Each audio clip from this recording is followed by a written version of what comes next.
এরপরে প্রশ্ন হলো, কেউ যদি বিতরের নামাজ না পড়ে তাহাজ্জুদ পড়ার উদ্দেশ্যে ঘুমিয়ে পড়ে, কিন্তু ঘুম থেকে উঠে দেখে যে ফজরের আজান হয়ে গেছে, তাহলে বিতরের নামাজ করণীয় কি? বিতরের নামাজ এটা রাতে পড়ে তারপরে শুইতে হবে ওই ব্যক্তির জন্য যে ব্যক্তি ভোর রাতে উঠবে না উঠবে তার ভয় আছে, আশঙ্কা আছে, নিশ্চিত না। যার ফজরে আগে ভোর রাতে তাহাজ্জুদ পড়ার অভ্যাস আছে আলহামদুলিল্লাহ, বা সে আজকে উঠবে সিরিয়াস, তাহলে সে বিতিরকে অপেক্ষা রেখে সে ভোর রাতে পড়বে, ওইটাই উত্তম।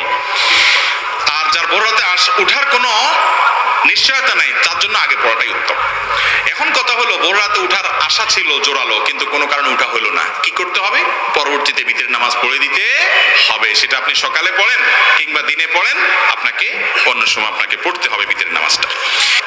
এসার পরে যদি আপনি বিতির নামাজ পড়তে না পারেন, তাহলে সেক্ষেত্রে ফজর আগ পর্যন্ত, ফজর ওয়াক্ত হওয়ার আগ পর্যন্ত আপনি বিতির পড়তে পারেন। কিন্তু যদি সেটারও সুযোগ না থাকে, দিন হয়ে গেছে অর্থাৎ ফজর ওয়াক্ত হয়ে গেছে,